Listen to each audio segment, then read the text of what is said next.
आइए दोस्तों, मैं सुबोध कुमार आपका स्वागत करता हूं आपका अपना YouTube चैनल जिसका नाम है जीके भारत बिहार पे। तो आज हम पढ़ेंगे एक नया वीडियो जो कि संबंधित है किससे, ग्रीष्मकालीन टोक्यो ओलंपिक से। इसमें क्या होता है, आने वाले पहले भारतीयों से संबंधित प्रश्न पूछा जाता है, क्योंकि क्या है कि इस बार जो ओलंपिक हुआ है उसमें जो है कुछ ऐसे भारतीय हैं जिन्होंने पहली बार प्रतिस्पर्धा किए हैं। तो जो भी पहली बार हुआ है समझ जाइए कि वो आपके लिए VVI हो गया। एग्जाम को लेकर कोई भी एग्जाम दीजिए आप में जो है पहला भारतीय, पहला जज, पहली महिला, इस तरह से सवाल जो है एग्जाम में पूछे जाते हैं। तो मात्र आज हम याद करेंगे खिलाड़ी और खिलाड़ी का खेल और खिलाड़ी का खेल के साथ साथ राज्य। तो आइए शुरू करते हैं। सबसे पहला है परिणति नायक, जो किस खेल से संबंधित है, तो जिम्नास्टिक खेल से संबंधित है। ठीक है, महिला वाला जिम्नास्टिक याद रखना दोस्तों। परिणति नायक महिला वाला जिम्नास्टिक, और किस राज्य से संबंधित है, तो पश्चिम बंगाल से। इनसे संबंधित क्या प्रश्न पूछा जाएगा कि परिणति नायक या खिलाड़ी जो है प्रतिस्पर्धा में भाग लेने वाली दूसरी खिलाड़ी बन गई है।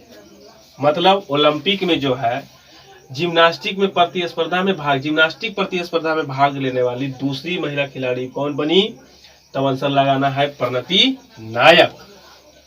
अब यहाँ से ध्यान देना है, जब यह परिणति नायक जो दूसरी बनी है इसका मतलब है कि कोई इनसे पहले भी बन चुका होगा। जी हाँ, कौन बनी, जबकि पहली खिलाड़ी बनी है दीपा कर्माकर, जो किस राज्य से संबंधित है, त्रिपुरा से संबंधित है। ठीक है, दूसरी बनी परिणति नायक, लेकिन इनसे पहले कौन बनी थी, दीपा कर्माकर, जो कि जिम्नास्टिक से ही संबंधित है, त्रिपुरा राज्य से संबंधित है। अब इसे याद किस तरीके से रखें, बहुत ही सिंपल, जो हम बोलते हैं वो आप ध्यान से सिर्फ सुनिए। परिणति का मतलब क्या रखना याद, प्रगति, और नायक का मतलब याद रखना है अभिनेता।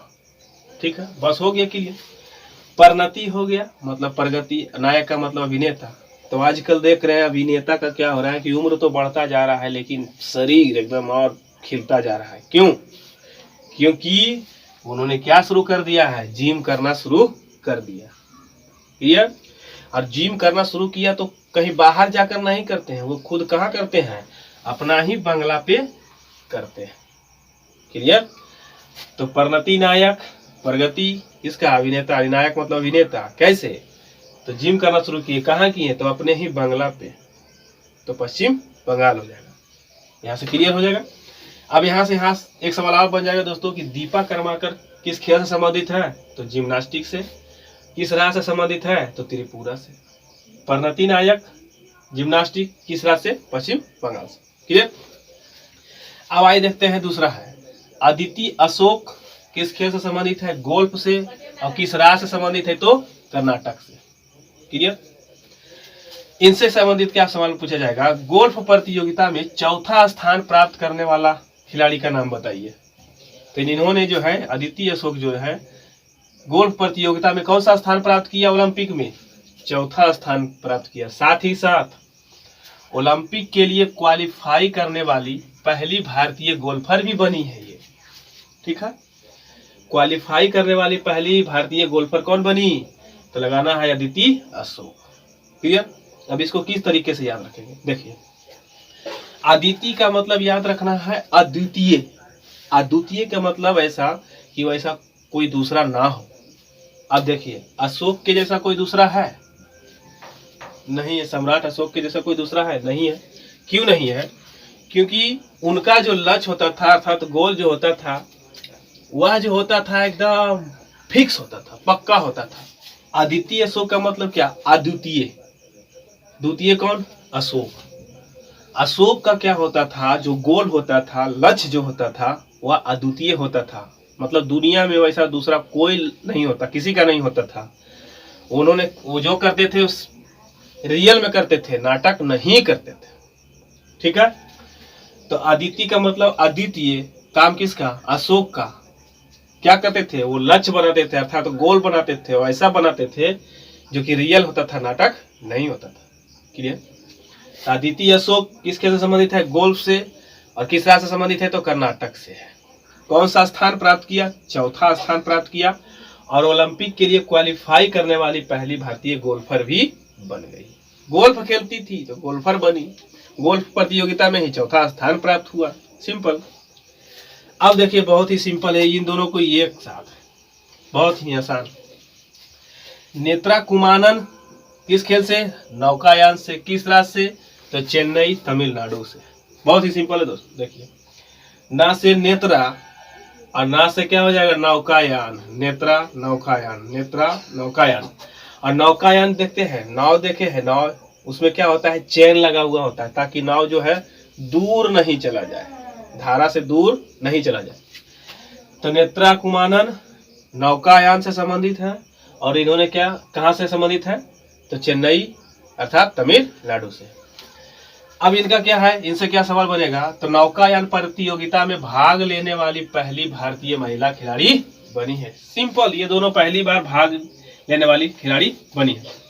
नेत्रा कुमानन क्या खेलती है नौकायान, किस राज्य से संबंधित है चेन लगा होता है चेन्नई से। इन्होंने क्या किया नौकायान प्रतियोगिता में भाग लेने वाली पहली भारतीय महिला खिलाड़ी बनी। सिंपल।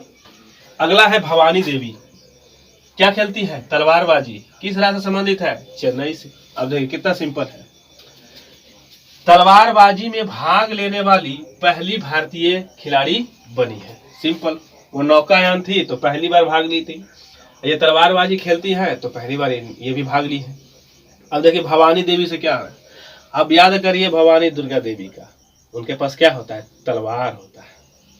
ठीक है, भवानी देवी, देवी का मतलब क्या दुर्गा माँ, उनके पास क्या होता है तलवार होता है।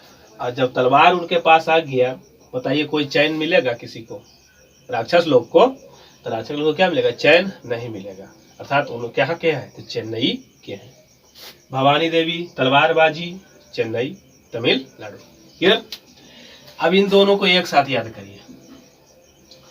दीपक काबरा जिम्नास्टिक जो पुरुष वाला में जज की भूमिका निभाने वाले पहले भारतीय बने हैं। ये दीपक काबरा जिम्नास्टिक जो कि पुरुष वाला है, वो देखिए महिला वाला प्रणति नायक वाला, ये जो है पुरुष वाला जो है दीपक काबरा जो कि जज की भूमिका निभाने वाले पहले भारतीय बने हैं। क्लियर। और पवन सिंह, ये देखिए पवन सिंह, ये जो है पवन सिंह निशानेबाजी में ज्यूरी सदस्य बनने वाले पहले भारतीय बने हैं। तो इन दोनों को तो और भी इंपॉर्टेंट हो गया दोस्तों। देखिएगा एसआई हो चाहे बीपीएससी हो चाहे कोई भी एग्जाम में, यहां से प्रश्न जरूर पूछा जाएगा। दीपक काबरा जिम्नास्टिक जो कि पुरुष वाला में जज की भूमिका निभाने वाले बने पहले भारतीय, और पवन सिंह जो है निशानेबाजी, पवन का मतलब हवा, और निशाना कहाँ लगाते हैं हवा में ही तो निशाना लगाते हैं। ठीक है, लक्ष्य उधर रहता है लेकिन आपका जो है निशाना लगाया जाता है गोली जाता है वो कहाँ जाता है हवा को चीरता हुआ जाता है। यानी पवन का मतलब हवा, हवा में क्या लगाते हैं निशाना लगाते हैं, निशानेबाजी से। ज्यूरी सदस्य बनने वाले पहले भारतीय बने। दीपक काबरा जिम्नास्टिक पुरुष वाला जिम्नास्टिक में क्या बने जज बने। क्लियर हो गया। तो आइए दोस्तों एक बार फिर से रिकॉल करते हैं। परिणति नायक क्या खेलती है जिम्नास्टिक खेलती है, किस राज्य से संबंधित है पश्चिम बंगाल से। पास है परिणति, पास है पश्चिम बंगाल, इस तरीका से भी याद रख सकते हैं। इनसे क्या है जिम्नास्टिक प्रतिस्पर्धा में भाग लेने वाली ये दूसरी खिलाड़ी बनी है। और इनसे पहले कौन बनी थी पहली तो दीपा कर्माकर क्या खेलती है वो जिम्नास्टिक, किस राज्य से संबंधित है तो त्रिपुरा से। क्लियर। दूसरा अद्वितीय अशोक मतलब अद्वितीय, अब अशोक का बात है तो उसका क्या होता था गोल, मतलब गोल्फ से संबंधित है, नाटक नहीं करते थे। हो गया क्लियर। कौन सी स्थान प्राप्त किया तो चौथा स्थान प्राप्त किया और क्वालिफाई करने वाला पहला खिलाड़ी। ठीक है। नेत्रा कुमानन, ना से नेत्रा ना से नौकायान, और नौकायान में क्या लगा होता है चेन, चेन का मतलब चेन्नई से संबंधित पहली बार भाग लिए हैं। भवानी देवी, भवानी का मतलब भवानी दुर्गा देवी, उनके हाथ में क्या होता है तलवार, तलवार का मतलब तलवारबाजी, और उनके पास तलवार आ गया तो क्या होगा चैन मिलेगा, राक्षस लोग को नहीं तो चेन्नई। ये दोनों क्या है नाव भी पहली बार और देखिए तलवार भी पहली बार भाग लेने वाली खिलाड़ी बनी। क्लियर। अब दीपक काबरा का मतलब क्या, दीपक काबरा जिम्नास्टिक यानी पुरुष वाला जो जिम्नास्टिक है उसमें जज की भूमिका निभाने वाले पहले खिलाड़ी बने। कौन? दीपक काबरा। दीपक काबरा। क्लियर। पवन सिंह जो है वो की क्या है? निशानेबाजी। अब निशाना कहाँ लगाएंगे? हवा में। पवन का मतलब हवा, वहां निशाना लगाएंगे। तो निशानेबाजी में क्या है? ज्यूरी सदस्य बनने वाले पहले भारतीय बने। एक जज बने हैं, एक ज्यूरी का सदस्य बने। ठीक है। और दोनों के दोनों कहाँ के हैं? तो दोनों के दोनों महाराष्ट्र के हैं। ठीक है। दीपक काबरा भी और पवन सिंह। ये स्क्रीनशॉट ले लीजिए। तो ठीक है दोस्तों, आज के लिए इतना ही रखते हैं, फिर आते हैं नेक्स्ट वीडियो में मिलते हैं। जब तक इस वीडियो को 1 से 2 बार देखिए, आप प्रैक्टिस करिए। एडुटेरिया का जो नया वाला जो वार्षिक अंक बुक निकला है उसी से जो हम क्रेडिट बना रहे हैं। तो पूरा वीडियो देखने के लिए धन्यवाद।